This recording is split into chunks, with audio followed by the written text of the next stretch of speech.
Téléspectateur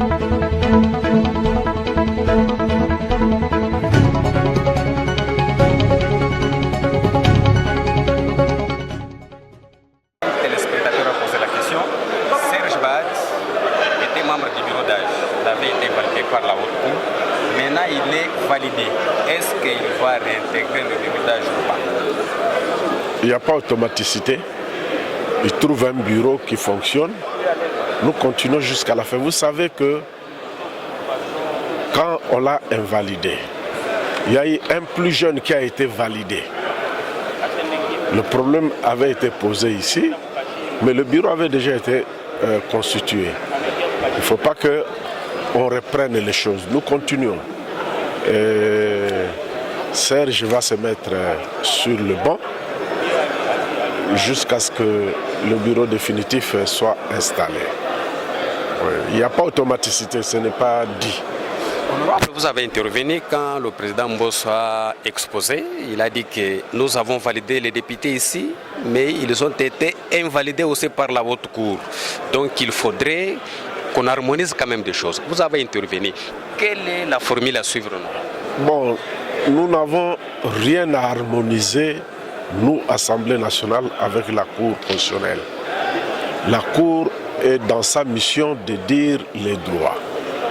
Et dans cette mission, lorsque la Cour a tranché, c'est exécutoire. La décision est exécutoire par tout le monde, y compris l'Assemblée nationale.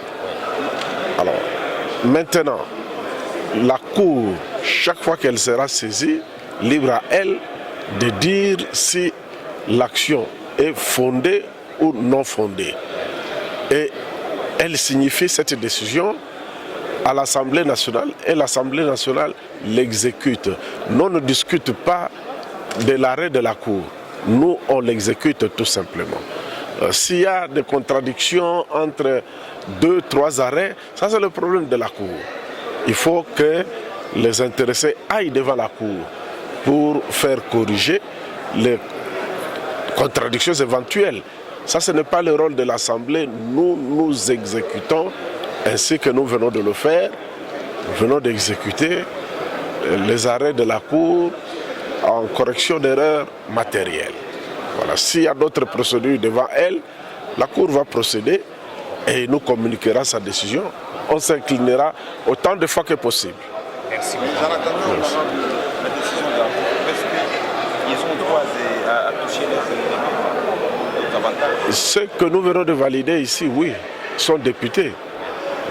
Le mandat court à partir de la validation. Tandis que ce que la Cour a invalidé cesse d'être député. Automatiquement. Une question de précision, s'il vous plaît. Est-ce que l'Assemblée ne va-t-elle pas statuer sur ces cas parce que c'est pour la première fois qu'on assiste à... Non, ce n'est pas la première fois. C'est pas la première, ça a toujours été comme ça. C'est pas... La correction d'erreurs. Oui, c'est une procédure qui existe. La procédure de correction d'erreurs matérielles, je donne un exemple. Vous vous appelez Mwanda avec MW et on écrit Mwanda avec OA. Ce n'est pas votre nom. Vous avez le droit de saisir la Cour pour corriger. C'est une erreur matérielle. Deuxième formule, vous, avec les chiffres de la Cour elle-même dans l'arrêt, qui fait la sommation de vos voix, arrive à un chiffre qui ne correspond pas à la sommation exacte de vos voix. Au lieu de 425, la Cour dit, vous avez eu 422. Et la Cour proclame celui qui a eu 424. Mais vous prenez les chiffres de la Cour elle-même, vous additionnez, vous êtes à 425. Vous êtes en droit d'aller à la Cour pour obtenir correction. C'est ça l'erreur matérielle. Dans ces cas-là, cette erreur matérielle va impacter sur le résultat que la Cour avait publié. Et à ce moment-là, vous êtes invalidé. Merci. Je vous